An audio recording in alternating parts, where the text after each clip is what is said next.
Hey everyone, welcome back to Real Talk with REsimpli, where we get real about everything in real estate, business, and everything in between. I'm your host, Shanae Jordan. And I'm Don Carlson. All right, guys, today we got a great guest joining us, Tiffany High, real estate investor, entrepreneur, and co-founder of Results Driven, REI, and Heels Homes. Tiffany and her husband, Josh, experienced massive success early on in their real estate career, closing 165 deals in a single year.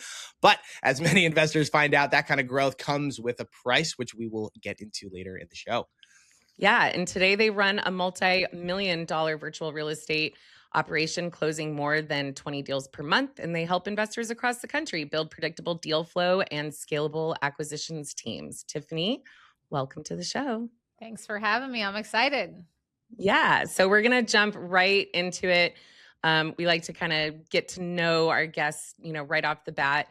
So let me start taking you way back, like when you were a kid, way back. Oh, wow. When you were, Okay. yeah, when you were growing up, were you always of entrepreneurial mind, or do you think that developed later? Like if we went back and asked like your high school buddies what they thought you would do as a career, do you think they would say real estate investor? I think it probably got formed when I was like 5 years to 8 years old, mainly just because my real father was like a drug addict, alcoholic. He left my mother when I was like 1 or 2. And I'll never forget my mom working like 3 jobs. She worked a factory overnight and she couldn't afford a babysitter. So like when I don't remember how old I was. I was probably 4, 5, 6 years old. I'll never forget like sleeping on the couch in the waiting room at a factory. And when people would go on their breaks, I would negotiate them to buy me food. So like I'd be like, "Can I please get a candy bar?" And I'll never forget negotiating Snicker bars all the time. And so I was just put in a position at an early age to figure it out. And then, obviously that's traumatizing as a kid. And so like as you get into your teen years, I'm old enough now to understand like the patterns that got created. But I felt like I had a lot to prove, right? Because like I always needed to like beg for attention and beg to prove someone that I was worth something. And so, that went out in like my grades and sports and work, and like just really my whole work ethic was formed at an early age because I really didn't have an option. So I think that's really why I'm at where I'm at today, to be honest. That is quite a story. I would totally negotiate for Snickers bars though, because those are they still your favorite? Because they're my No, favorite. I ate No? so many of them as a kid that I cannot look at them anymore. So. Fair enough. Fair enough. I actually prefer like the Snickers ice cream bars. If you've ever had those, those actually knock Oh the yeah. actual can. Yeah, those actually knock the candy bars out of the park. So, all right. So let's fast forward to like your early days in the grind. You were working crazy hours. What kept you going when most people would have quit? I don't know how much of my story you know, but the first couple years I was like anyone else, right? Like I didn't get into real estate to chase some financial dream or whatever. I was moving up the corporate career. I loved my job. I was not like leaving it because I hated it. I was an oil trader and I loved everything about what I was doing. My little brother was in high school and he got diagnosed with cancer, and I'm the oldest of a big family. And so when I got that news, it was like a no-brainer for me. I needed to leave my job because I was traveling on a flight Monday through Friday. And so anyways, I probably overreacted back when that happened too fast. But I ended up leaving my career and had nothing, right? Like I was just draining my savings, trying to figure out how do I make money and have time to help my family. And so I tried bartending. That lasted like 2 hours because I got sick of the people in the back. I tried nannying. I literally quit at 2 a.m. And then I sold Rodent and Fields for a while. And I actually did pretty good with Rodent and Fields skincare, but I obviously knew that wasn't like the end game. And my cousin was a flipper back in the day. And I was bored one day and I call him and I'm like, "Hey, can I come see this flip that you're doing? I don't have anything to do." And so I go look at it. I walk through. He shows me the befores. I see the after, and he tells me he's going to make 80 grand on this house. Okay. And I'm like, well, if you can do this, I can do this too. How do I learn? And so I didn't even question it. He was in a program back then called Fortune Builders. And I maxed Mm-hmm. out my credit card that day, dived into the program. It took me about 6 months to get my first deal. And if I look at that first 6 months of like, how could I, as an educator now, solve that gap? Fortune Builders was really good at a couple things. They were really good at teaching you how to flip a house, and they were really good at teaching you how to raise private money. And then they obviously had a phenomenal network in their community. Sure. They didn't focus on marketing and acquisitions though. And without that, like nothing else matters. And so it took me forever to finally get a deal. And then once I got a deal, I realized like I need to learn sales. And so I ended up reaching out to a few people in my market who do really well. They all guided me toward an event that I went to learn wholesaling because I didn't know wholesaling, I only knew flipping. So I did about 40 flips my first year, and I was going to in-person appointments. I was literally like the acquisitions, the dispo, the TC, the admin. I did it all. And then Josh was working full-time in commercial construction. And so he would come home from work at night and like help me with some of the construction side. And I realized one day I woke up, got in trouble with a couple contractors not paying me all this stuff. And I'm like, I have to make money like immediately or I'm going to go bankrupt. And so on the outside, like people saw me as a success story because I had gotten 40 flips with no help basically. But inside I was like dying for cash flow, right? Because I had flips sitting, I ran into contractor issues, whatever. So anyways, I go out to this event in Phoenix and I'll never forget like learning that I could sell a piece of paper. I'm like, this is the greatest thing to earth. And so I ran out of that event halfway through and was like, I have 5 houses in contract to flip. I'm now going to go sell these to buyers. And so I wholesaled those and in less than 30 days did like around 250,000. And that really got me out of the mess I was in. And then I realized this is like a marketing and acquisitions game, not a construction game, in my opinion. And so I came back and I built a team and I went from in-person appointments to phone sales. And we went from 40 flips the first year to 165 contracts the second year. And then my second year, the biggest issue was that I did what I was told, right? Like hire closers and do all these things. But no one taught me about the infrastructure of like onboarding people, right? Training them, tracking KPIs, and running a legitimate business and not like just some fly by night operation. And so by the end of year 2, even though we'd had tons of deals, it was the worst nightmare ever of dealing with my operation. And I crashed that thing to the ground. And so I literally took it down, and I don't want to get into the whole story today, but I essentially like I took it down all in one day and made the decision. My mentor encouraged me to do it. And I felt like the biggest failure on planet Earth. And I attempted suicide that night. And I ended up in a mental institute for 3 days. And I learned a lot, right? Like I did not know that mental institutes have like a bunch of floors and like the crazy ass people are on the top and like the drunk DUI There's people a are at the hierarchy. bottom. So anyways, I was with like all the DUI people. And I just remember sitting in this place being like, what the F? Like, I am not one of these people. Like, I am just so stressed of feeling like a failure. And so I got out of there, called my father, and was like, I'm moving home. I'm mentally unstable. Like, I failed, you know, all this stuff. And he made me go into my bedroom, shut the door, and he literally said, Tiffany, you are not quitting. And I'm like, what do you mean I'm not quitting? I almost died this week. And he was like, you're not quitting because now you know what not to do. And my father owned a few companies, scaled them pretty big, and exited them. And he was like, everything you just learned, now you know how to do it right. Why would you stop now? And Good so advice. I realized in that moment, like, I can't keep figuring this shit out on my own. Like, it's one thing to go to an event, get some advice, whatever, but I didn't have anyone holding my hand. And so I hired a one-on-one mentor for the next 90 days. And I literally canceled my CRM, rebuild it from scratch, rebuilt every marketing channel, while Josh then rebuilt the sales team. So it took us 90 days to rebuild it with our mentor, which now all of our infrastructure that we teach today in Results Driven was derived from that mentor back in the day. And we did 300 plus contracts the next 12 months, and we've been doing that ever since.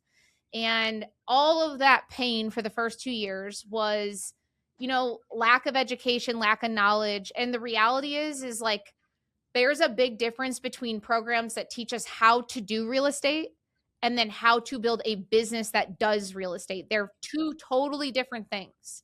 Absolutely. And we all get started learning how to do a deal. That's a part of the process. Our job in the beginning is to like understand, why do sellers sell to us? How do we talk to them? What is a purchase agreement? How do you sign it? All that. But eventually you have to wake up and make the decision. Are you just going to do this on the side as a hobby? Or are we going to build a business? Because they're two totally different things. And the business side requires infrastructure. It requires onboarding people, leveraging systems and processes. And the crazy thing is, my first year in real estate, I did all those deals with no CRM. I was just on a Google sheet. Oh my. And so I don't know. I just, over my journey, if I could like really stress something to someone listening to this, like if you're a 1, 2, maybe 3-man show, like my guess is you're a fly by night right now. You're wearing 1,000 hats. And you'll never go on vacation and revenue happen, or even eat dinner without having to take calls if we don't put in infrastructure. And I've never, to this day, I've coached over 4,000 in one of my programs, probably over 10,000 in our community. I've never seen one human ever not crash who doesn't install infrastructure. Like they either come to my event and they're on the verge of crashing, right? Because they're like, someone's not performing, they're wearing too many hats, their marriage is failing, something's happening. Or they literally already just pressed reset and had to shut the down, and they're coming here because they're like, what do I do differently now? And that's what happens. We start in a newbie program, but we have to wake up and make the decision. Are we going to buy 8 to 10 deals a year? Cool. You can do that with a full-time job. But if you're like, hey, I want to do 50, 100, 200 deals and make this my living, then we have to approach this in a totally different manner.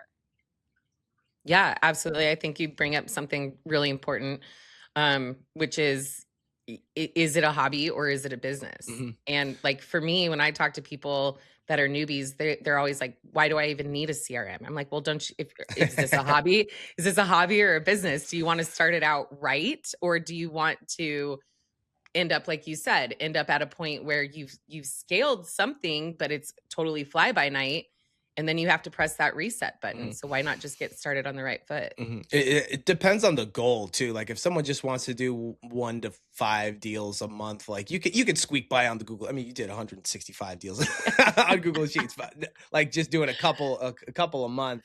But like it's definitely the person has to understand, like, what are you looking to do? Are you looking to professionalize this, or are you fine with an extra 10, 15K a month? Like, it's not going to be consistent doing that. But I wanted to bring up, though, I love when the person or the demographic that comes to your events, like like on the verge of crashing. Maybe what are some warning signs that like you're headed to that? Maybe you're not there, you haven't bought the program yet or something like that. But what are some warning signs our listeners can kind of do a self-diagnosis if they're heading in that direction?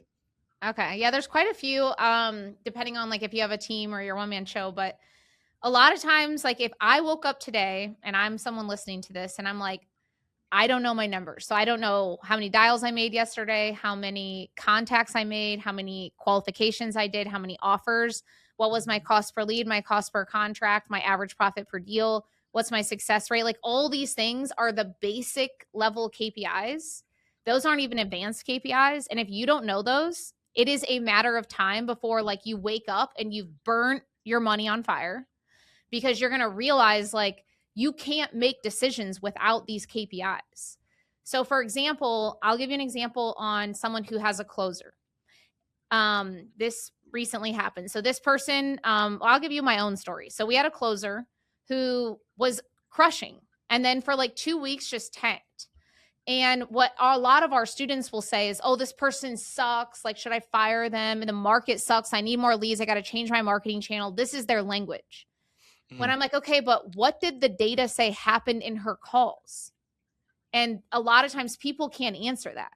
So the scorecard, right, when acquisition says she was hitting every metric from left to right, from dials to she had a strong connection rate. She was processing the right people. Now, in our company, 1 of every 2 offers gets landed. But for 2 weeks, she went from 1 of 2 for a long time to 1 of 6. So that tells me we follow what we call a 6-step KPI framework. The first step is I identify the red flag.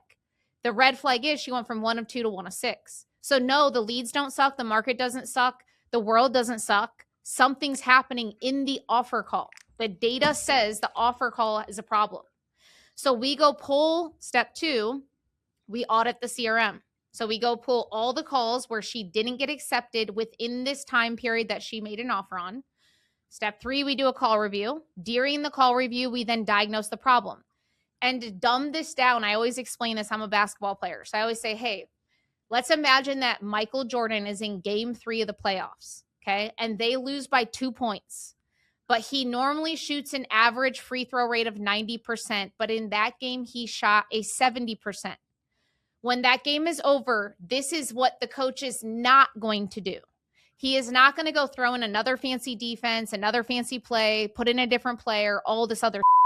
He's going to go to the KPI metrics and figure out what KPI was off that tells him what was happening. He will see very fast that Michael Jordan shot a 70% free throw rate, not a 90. And if he would have been just closer to his average, they would have won the game. And so instead of changing the whole game, they go in the next day, they pull the film, and they go fast forward to every free throw.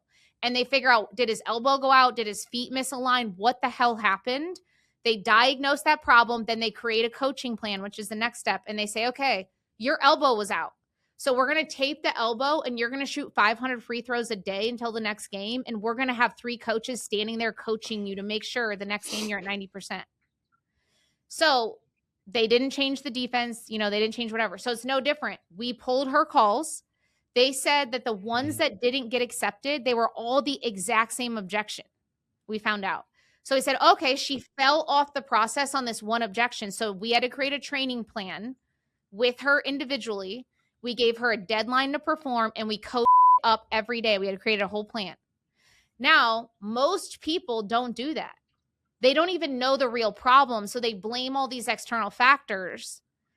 And it could be their own calls, right? If they're a one-man show. And so they'll be like, oh, I'll just cancel this channel and launch this channel because this channel must suck. No. That's not it. If you were tracking your metrics, the data doesn't lie. It's black and white.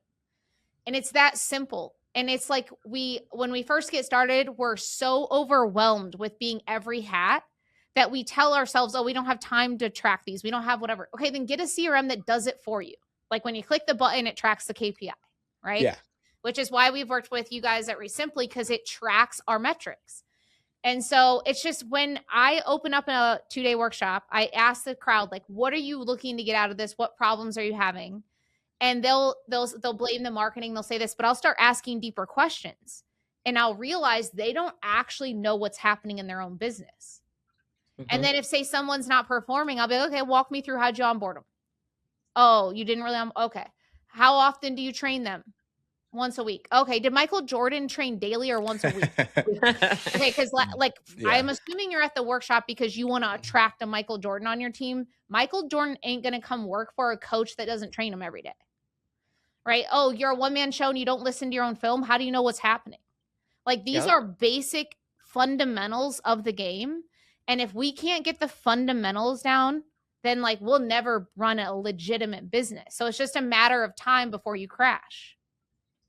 Absolutely. And high performers too, I love that you brought up the coach, the ongoing coaching, like Kobe, Michael Jordan, LeBron, all those guys, they put tremendous amounts of work and they didn't stop once they hit the top kind of thing. And I've been in sales my whole life, even in college. So I've noticed even in my own life, once that there's once I started with a company or starting wholesaling, you're learning a lot of the skills and then you get good. And then you can hit these bumps because you're falling away from the fundamentals, and you have to always be training yourself. So it's don't throw the baby out with the bathwater kind of thing. Tweak those fundamentals and always remind yourself of that. So I love that you brought that up. Yeah, absolutely. I mean, totally not real estate related, but I couldn't help but think while you were talking, Tiffany. So my son is in Taekwondo and recently got his black belt. Nice. And yeah, but he's kind of hitting what Dawn was just talking about, he's kind of hitting these these bumps, and we did a deep dive essentially on like what's going on and what the metrics are. And the thing that was happening is he's not getting enough mat time. Well, mat time equals training. And if the training's not there, the performance is not going to be there when competition time comes. So That's amazing. Toby, what are your KPIs? I don't yeah, know. yeah, I know, right? Yeah, I just want to play Fortnite. yeah, That's yeah, amazing. exactly. I do want to ask, because you talked a little bit about your wonderful husband Josh, but running a company with your spouse can either strengthen a relationship, and you also mentioned this about marriages being in shambles. What would you say were the hardest moments of building this business together? Early on, like way in the beginning, we were still learning like what are the roles, what are the responsibilities, what are the KPIs. And over the first like year or so, I didn't really understand that. No one taught me it. I was just learning how to get a deal done, not like manage a company with it. And my one-on-one mentor, when we had went to rebuild, he was like, hey, what KPIs is Josh accountable for? And what are you? I'm like, I don't know, everything. And so he's like, yeah, that's not going to work. And so what we did, well, one, we have to align on our why, our purpose, our mission. How do we want to retire? When do we want to retire? What's the numbers? How big do we want to get? Whether it's my spouse or a business partner, doesn't matter. And unfortunately, I would say like 75% of people that come to my events either have a business partner or work with a spouse. And 99% of them that do come with that, they aren't aligned. And it's because they jump in, right? So if you're a spouse, you just think, oh, we're working together because we're married. And then I always challenge the two, like, hey, I'm just curious, be honest. Like, this is an open, vulnerable environment. If you weren't married to this individual, would that be the person you picked to partner with on a business? Because it sounds like maybe and I'm just giving this as an example, this person's more of the admin and you're the owner. So like the reality is you're not partners. This person is the admin to this owner, and the owner makes the decisions. And so it has to get really, I have what we call a business partner evaluation survey. And I built this whole packet because too many business partners, I just got off a podcast today and I'm like, well, what's your business partner's end goal? How much money do they want to make? When do they want to retire? Did they even know? They had no idea what the business partner's aspirations were. I'm like, okay, so this is going to fail. Right. And then I'm like, hey, walk me through, because the spouse works with them, but she doesn't like act as an owner. And I was like, have you done the exercise I put you through? Are you guys fully aligned on one direction, one path, one mission? And he was like, no. So I said, okay, it is a matter of time. Trust me. Ask me how I know that this whole thing is going to crash. Not only is your marriage going to crash, it'll crash the business as well. Sure. And anyone that works with a spouse, you're crazy if you think that you're going to go through running a business together without getting help. Like, I'm a big believer in having help, third party, whatever. Because as the person who I am today was very different than who I was 3 years ago and then 3 years before that. And in order to have this result up here, I have to become a different person to deserve it. And so does Josh. And so we have to be aligned that our job as business partners, not just spouses, business partner, is to level each other to deserve that result. And when you're married, it can be easy to fall into this, like, don't tell me what to do, blah, blah, blah. But the reality is if you were my business partner, not my spouse, it is my damn job to make sure that this company levels each other up to deserve a bigger result. And a lot of times it's a lack of knowledge. And so whether it's through your relationship or the business or whatever, so education's the first thing. And that's why Josh and I have always had a third-party life coach for 5 or 6 years now, because even in how we communicate, how we parent, how we do things, like everything is new as we become different people. And so I have to get educated of like, how do I become more emotionally intelligent? How do I communicate this feeling? How do I do that? Because I've never done it. And then once I get educated, I do what I get taught, and then I become the person. And it's no different in real estate. And too many people sit in resentment, or they avoid conflict. They don't get taught how to communicate effectively in a partnership. And then resentment builds so much that one day it just implodes. And I really encourage anyone in a business partnership, especially with a spouse, to have a one-on-one coach. I'm a big advocate for one-on-one coaching for that kind of stuff because your situation is very different than anyone else's. And like, it's hard to make that deep of an impact if I'm not coaching you hand in hand. Now it comes with a cost, obviously, but if you can afford it, I highly But recommend it's an investment in yourself. I mean, I think people always look at coaching like, oh, it's so expensive. I mean, it's the same with masterminds too. Like people, that's always like the objection that I always hear is like, oh, it's so much money for that. Like, do I really need it? And I mean, being in this industry now for 4 years, it's like, yes, you do, because that is, I mean, I completely agree with you, Tiff. Like, it's an investment in yourself. And it's something that I heard a statistic the other day that like 95% of people, it was a crazy high number, say that they are self-aware. Like 95% of the population says that they're self-aware. When in reality, like 15% of the population is actually self-aware. So if you're just like going through life without those third party, one-on-one coaching or masterminds or whatever, like you could be sitting there being like, oh, I'm so self-aware, when really you are completely out of touch with reality. And having, a third party to kind of kick you in the ass and be like, wake up and this is what you need to do and these are the next steps you need to take is so important. Well, Yep. and like the different levels of masterminds too, like a $50,000 a year thing, like might not be for the newbie who needs to like just get deep, Sure. like Yeah. learn deals. But like if you're a high level business owner, maybe like family or CG or something like that, like those are necessary for those types of levels. But no, Yeah, I love that I you do have. think a newbie, in my opinion, should be in group coaching Mhm. because you don't even know what to ask. Like, and Yeah, so I think it's a benefit to be in group coaching because then you're like, oh, I didn't even think about that. I didn't know that was a thing because you're that's a learning good too much question. new stuff. But as you start to evolve and you get your first, say, 10, 20 deals under your belt, that's really where like we need to get buckled down and make the decision. Like, if I'm only trying to do a deal a month, I can do that with a job. Like, I don't need to build a legitimate business out of it. Okay. Mhm. But if I'm like, I want to do 5 deals a month, then yeah, we like need to go put in some level of infrastructure and know how I want to build it. And so, and I think people try to figure it out on their own, and that's just when it comes Hmm. crashing. So. Mhm. Yeah. No, absolutely.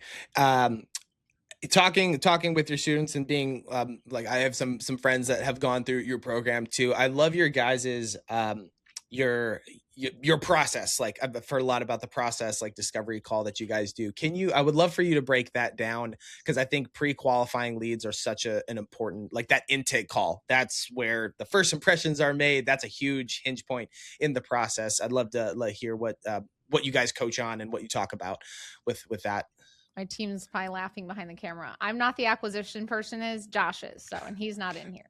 So you'll have to interview Josh for all the sales All right, questions. we'll get just Josh back on.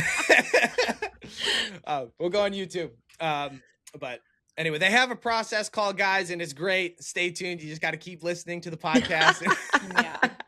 We've Yeah, got him we'll hooked. get Josh on here on the next one, and you guys can interview him separately. I run private money, systems, marketing, and Dispo back in the day. Josh handles all construction and all acquisitions. We are very segregated in our roles, and we stay out of each other's way. So, And Do you think you see, I knew that, Tiffany, and I just wanted to prove to the listeners how committed you guys were to your separate roles. So this worked out perfectly. that's what helps make it work though, Tiff, is that you guys are so committed to those separate roles and, like you just said, stay out of each other's way. I mean, I feel like that there's a certain level of not only respect, but just being committed to the business and your marriage at the same time. yeah, I mean, one thing that we decided years ago, we looked at each other, and my team will probably laugh if they listen to this, but he was like, I don't even want you to learn my process because if you do, you're going to tell me what to do. So I don't even watch our own training videos when it comes to what he teaches. I stick to my side and he sticks to his. So for example, like there's ongoing jokes. Like he'll walk down to my office. This happens sporadically. He'll be like, I just locked up 8 deals. I need $2 million in 48 hours. And I'm like, okay, are you going to help me? He's like, no, that's your job. So figure it out. And I have to figure it out. So it's honestly, it just keeps us accountable because I know myself. I would probably like try to like step in, give advice, all of that. So I just like stay completely 100% out of his way. No, that's great. So maybe more of a, definitely want to talk about systems because that's, I mean, such a big part in this business if you're trying to scale. To help people avoid that massive burnout, like what are some things? I know you mentioned KPIs, and like knowing your numbers. That's a huge part. But maybe talking about the system, the funnels, more like not the actual negotiation stuff, but like what makes your process different. Well, you first started it with, you said something about burnout or something, didn't you? So like, how do you coach people to avoid burnout with the systems that you like? What systems do you need to implement to avoid that? Yeah, burnout, in my opinion, is tied to the fact that you're not aligned with why you're doing something, because you only get burnout when like what you're working towards isn't fulfilling. And what we tend to see at our events, and then we do an exercise with them all now. I would say like 95% of everyone that comes into our education, which is a lot of people, you'd be like, give me in like less than a couple sentences where you're trying to go and why. And they can't tell you. And so what's happening is they wake up and they're like, dude, I just pull lists, I make calls, I press go, and I'm just on to the next deal. And they don't know why they're even getting the next deal. And I just got off 3 podcasts in a row in the last 24, 48 hours that this same problem was happening. And it's like, okay, if we don't have a clear understanding of exactly the number we are going after, it will create burnout. So for example, I'm like, hey, what are you trying to make per month today? And they'll be like, I don't know, 50 to 100,000. Well, is it 50 or 100? Because the team looks way different, you know? And so I'm like, okay, but why 100? Like, what is the end game? So what I encourage people to do, and it takes about an hour, you take a piece of paper and you pretend that money grows on trees. Okay. Money's not a thing. By the way, there is no judgment. If you like Lambos and cars and jets, cool, don't care. If you're like, I want to retire my mom and I want to build an orphanage, awesome. But write on that piece of paper, reality check. What do you actually want your dream day to look like? Do you want to retire someone? Do you want to pay for school? Do you want to wake up and work out for 3 hours? Like, what does it look like? Because every decision we make moving forward is going to be towards that one piece of paper. And then once you fill that out, give yourself like an hour, literally write as many things as you can. You put a monthly price tag to each one of them. So I'll give you an example. When I first did this, I'm more expensive these days, but back then, the first time I did this, I remember writing down like, hey, for the first few years of my life, I didn't really have like Christmas like I do now. And when I was in elementary school, my best friend was super wealthy, her parents. And when you go to her house, they paid a designer to come in and design every room in a different theme with a different tree. And it was like magical. And so I wrote that on there and saying, I want to be able to do that for my kids someday. And my mentor looked at me. He's like, why haven't you done it? I'm like, because that's crazy. I don't know if I can afford that. He's like, how much is it? And I'm like, I don't know.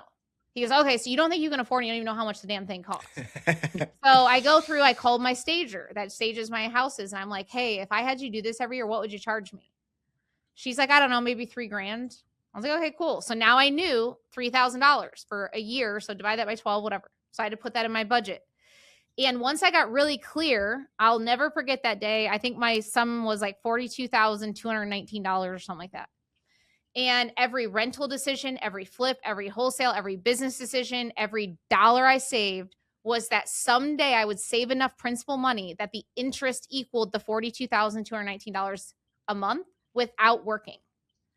Now, over time, your why and your things you want in life might evolve. They might change. So I recalibrate that every year. And then the biggest thing here is that if you are a spouse working together or a business partner, you do it separately. You come in together and see how aligned you are or not. And so obviously Josh and I have like different, you know, he could literally like be thrown a bone every day and he'll be full. Like I'm like, no, I want my nails done, my hair done, you know, whatever. And so We had to align of like, here's what I want, here's what he wants, here's what we want for our family, whatever. And we're not stopping until this is fulfilled. And then once this is fulfilled, I'm willing to sacrifice time, energy, life, family things. But once this one thing is fulfilled, every action after that will only be done if it fulfills me as a person. Because too many people think, oh, I got to love what I do every day. No, like at the end of the day, you're never going to love every aspect of what you do, but you will love it if it's fulfilling something way bigger. And people get burnt out because they don't know what that piece of paper says. Because if you are clear on every decision that you make moving forward, every action, every time you hit the snooze button impacts that piece of paper, then you don't get burnt out because it's exciting. You know you're after something bigger. The burnout comes from like no clarity over here, which means that you sit in indecision.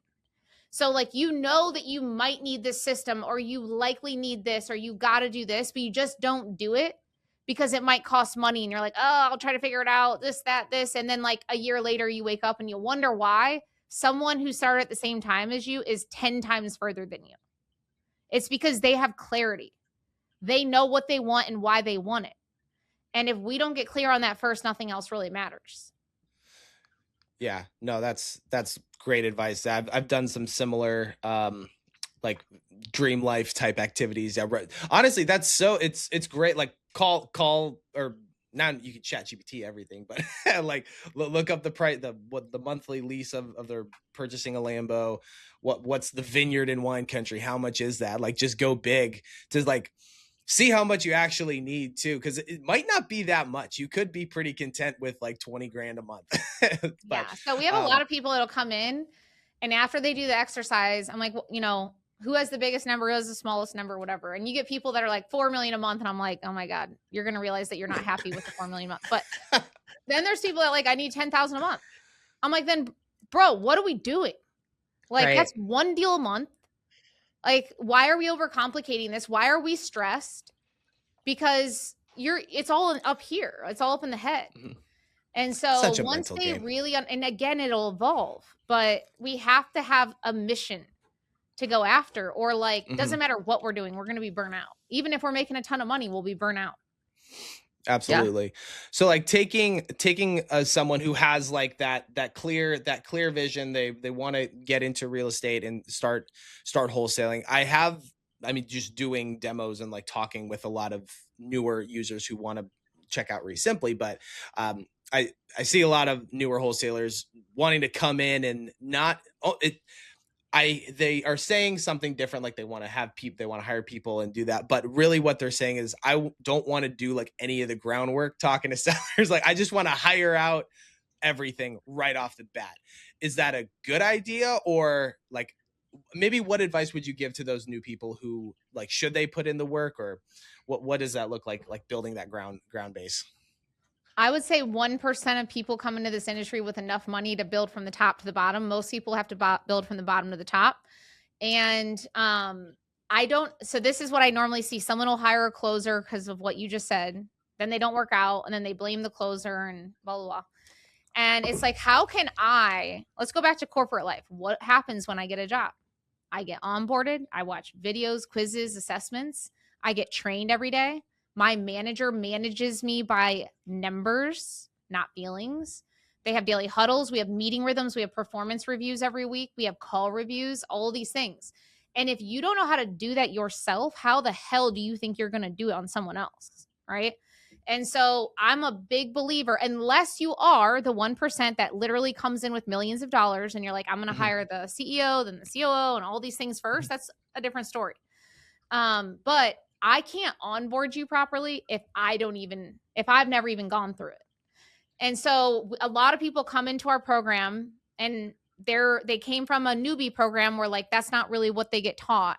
They learn like the basics, which is fine, but we have to onboard you first. You need to experience what 2-week onboarding looks like, what daily training looks like, how to track a scorecard, how to not just use the scorecard, but say, oh, if she went from 1 of 2 to 1 of 6, what do you do next?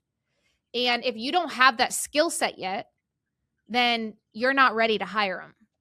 And so like I said, doing deals is one skill set. You doing it, but managing people to do other deals is a Totally totally different. different skill set. And no one's born a leader. No one's born a manager. Like these are things that you have to get Hmm. educated on, right? Like I remember the first time I managed people was a nightmare. Like no one taught me how to do it. And so people will hire someone and then they blow money on marketing, blow deal flow. It normally might take some people down. Like they might not have enough money in reserves that if they bring this person on, it's like their one chance. If you don't onboard them and train them right, like you might just blow, you might not even be in real estate in 6 months. Hmm. And so I can't stress enough that we've got to get you through it first. Then we bring somebody on. And too many people are like, I don't have time, whatever. Look, it takes 2 weeks. Okay. So when we hire a closer into our company, we don't hire anyone with real estate experience. We take, one of my guys is from a construction shop, one worked at an eyeglass shop, etc. They come in, they go through 2 weeks of onboarding. In the first 30 days, an average closer at my office does 5 to 7 contracts. So if they can do that, why can't you as the business owner? Right. So like we need to, if we're going to hire someone and bring in someone to bring us consistent deal flow, then it's our job as a leader to set them up for success. And too many other people blame that other person as if it's their fault that they failed me. No. I'm the one that hired you. It's my job to put the right person in the seat, to onboard them, train them, set clear expectations, build a culture they thrive in, make sure they're accountable to the result. And if I'm not doing these actions, then why do I expect the result?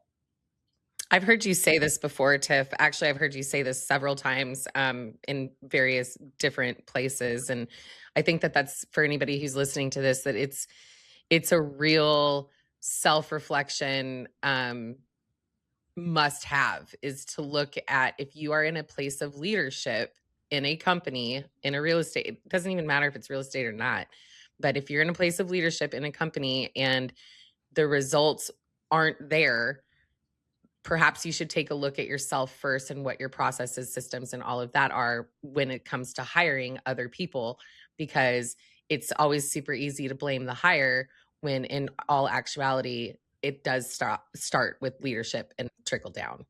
So yeah, I think that's a really super important thing for anybody that's listening to this, that if you are in a place of leadership, to examine what your onboarding process looks like. What are your weekly, daily trainings look like? And if you don't have any of that, then it's a you problem.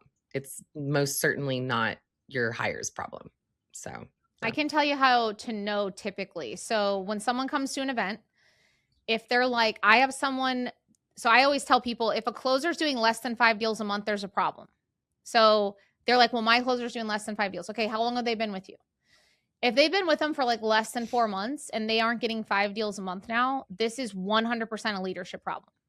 That they were 100% onboarded wrong.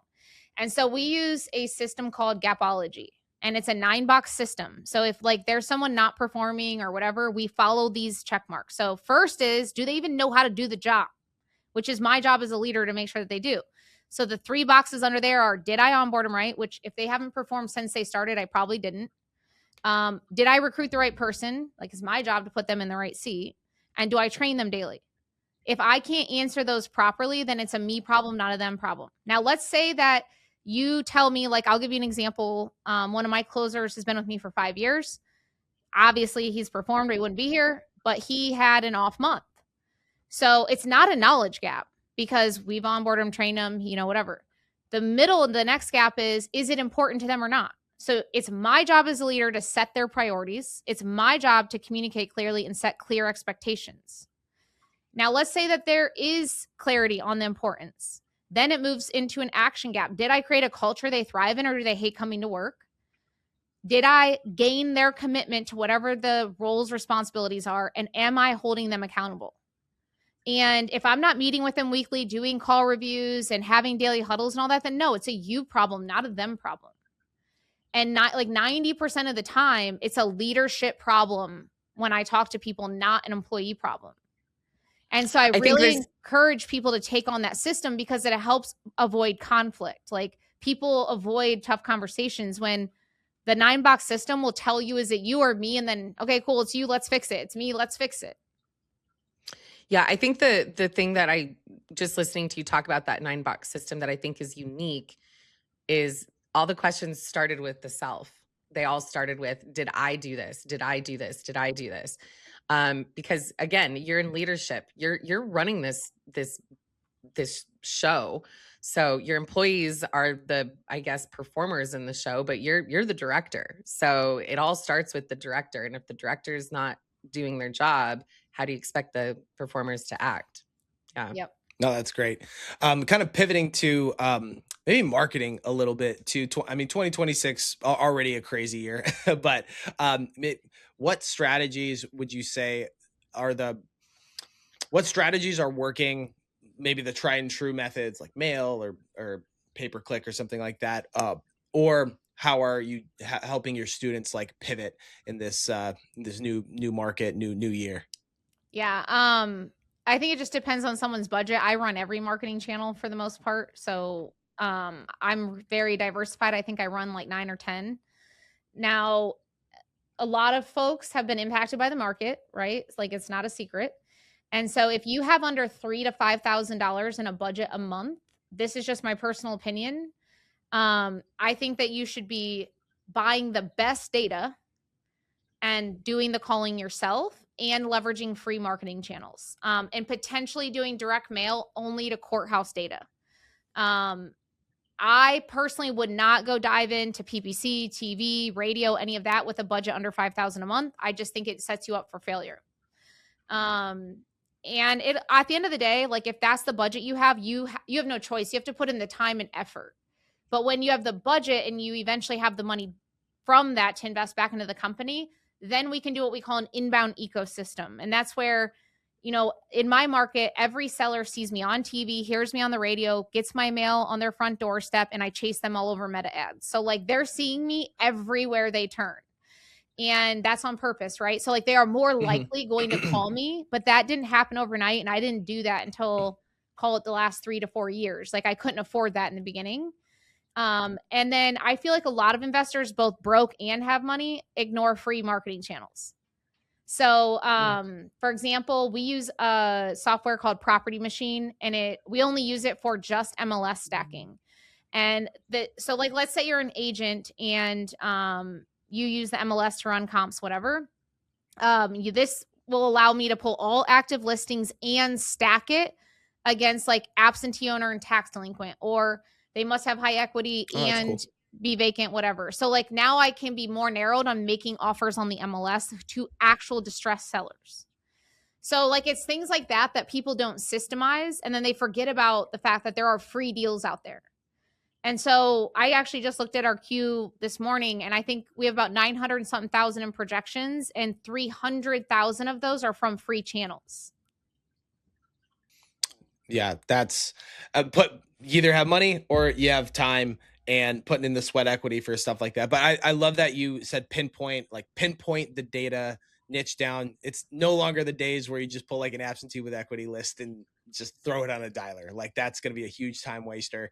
I love that. So, yeah, there's also, I mean, going to that too, there's also been like a lot of debate lately about whether the traditional hustle model of real estate investing still works, or if the future belongs to systems and processes.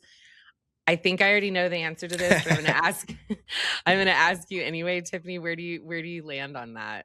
It just depends on your goal. Like, yeah. If I go back, because I didn't know anything about real estate when I was working in corporate. Like I was kind of, I don't want to say forced, I chose it, but like I had forced myself to learn something new when I left. And if I understood the basics of what I know now, I think that I could go to networking events, become friends with wholesalers, learn the MLS and do all that, and still get like probably 10 deals a year. And I would be fine, right? Like, so I think it just depends now. But if you're doing this full time and you intend to provide your lifestyle in your future, then that's just like a no brainer. You can't do it without systems and processes. Yeah. And too many people say words like, I'll get some deals, then I'll invest in this. It doesn't work that way. We get the systems that then create the deals. Or like people will say, I'll hire someone once I get more deals, or if I'm more consistent. Well, you don't get consistency without someone only doing deals, and like, I think people have it backwards. And I get it. I know what it's like to sit in shoes and be like scared because you're going into an unknown environment, and you're scared because you're afraid that you won't convert. Like everything comes down to, in my opinion, based on coaching 4,000 students, like if I'm like, why won't you spend money on this channel, or why won't you get this software? Well, what if I fail? What if this? What if that? What if I lose well, you're only scared because you aren't confident you'll convert the lead when it comes in. Then it's that simple.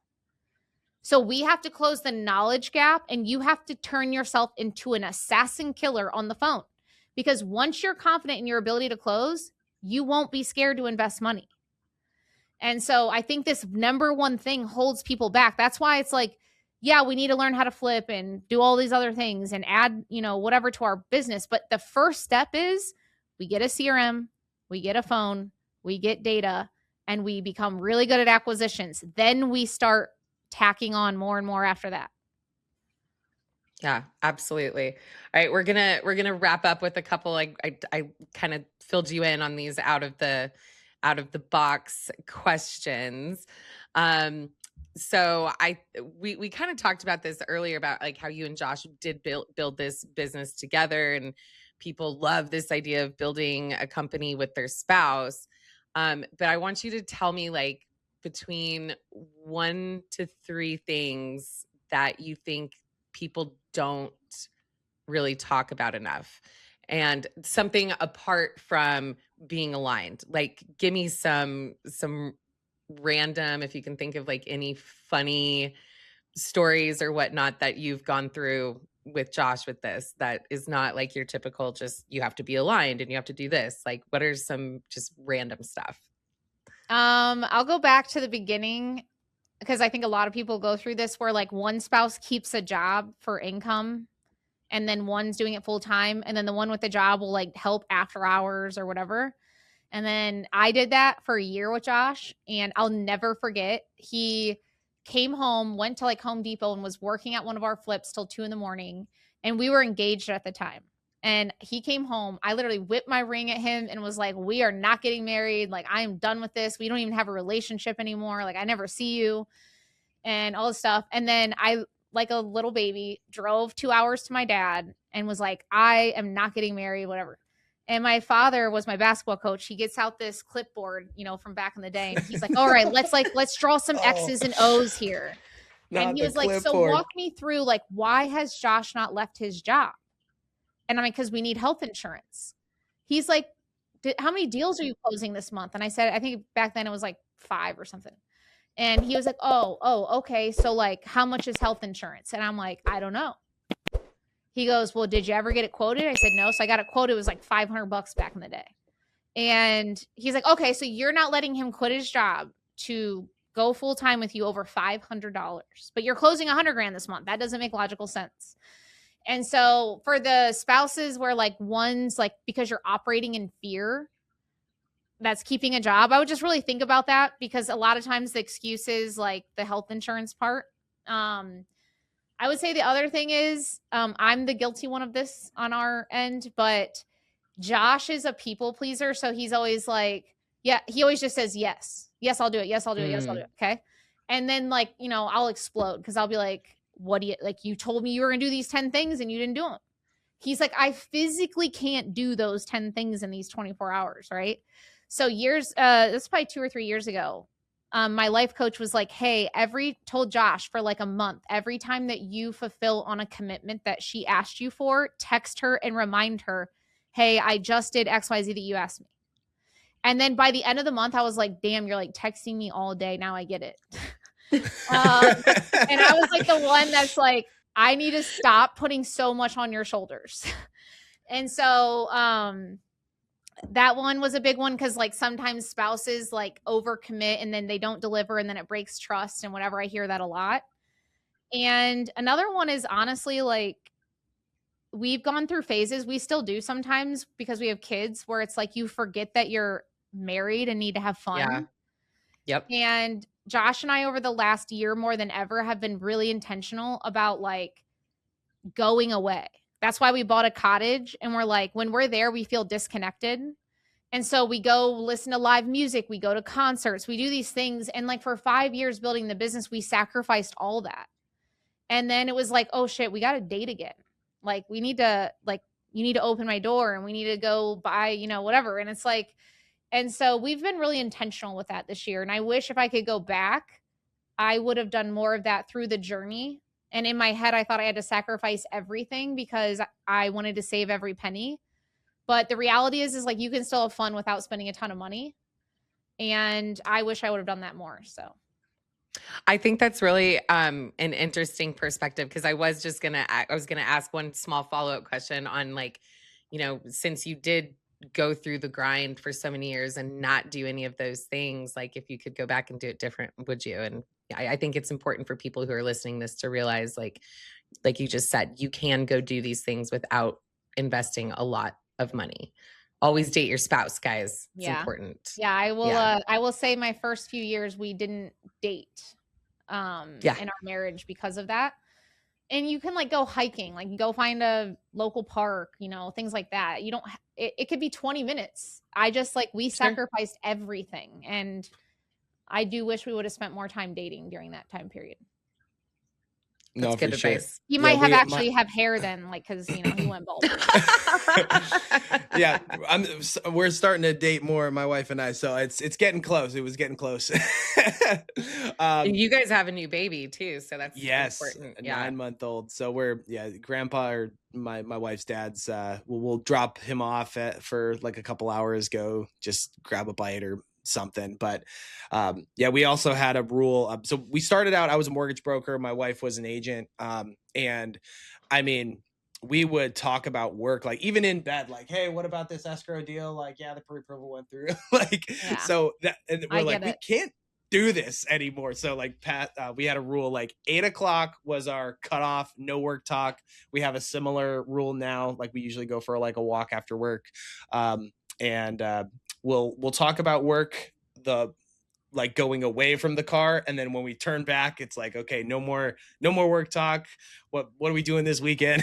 So I would encourage you though, like the reality is when you try to prevent it from happening, I'm like all about merging it all. One thing that we've done that really helped is we do a level 10 meeting with just each other every week, and it's at home. In that meeting, we started off with like, name 2 things that I did this week that you either appreciate or you're grateful for or whatever. And then name 1 thing that I can get better at from this last week and be specific. And so we have other things that we talk about like personally and professionally in that meeting, but it's just a lot more like transparency around like, what can I do for you to make this marriage better? But I try like, dude, we used to do the same where it'd be like, don't talk about it in bed. And then I was like, yeah, this is impossible. Like we're business partners.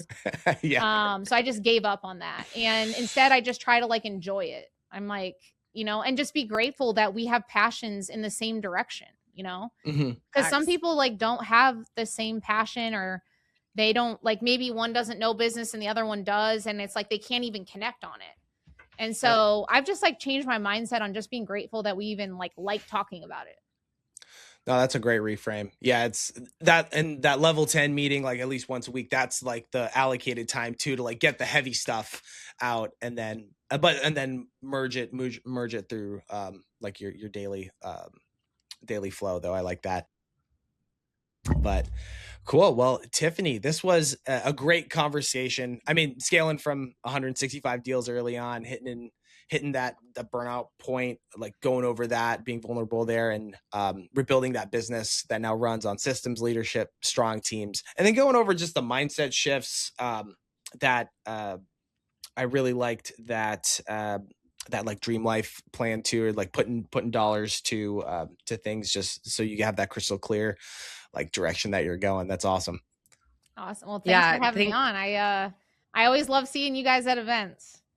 Yeah, no, absolutely. Thanks so much for coming on and really sharing the real stuff with us today. It does take a lot to be that vulnerable. And if you guys are listening to this and want to check out what Tiffany is doing, Tiffany, where can people find you? I mean, I'm on Instagram, Tiffany High Official. I also have a podcast. It's called the ResultsDrivenPodcast.com. I do a lot of tactical stuff on there. So we're either talking 20-minute tactics, or I'm interviewing a student that has a problem and trying to solve their problem live. That's awesome. So, but really, honestly, guys, she is everywhere. When you were talking earlier about like your meta ads and everything, I'm like, oh, there's Tiff. Oh, there's Tiff. She's followed me for there's years, Tiff. man. Yeah, Like, well, then No, buy it's my great. stuff. Yeah. No, absolutely.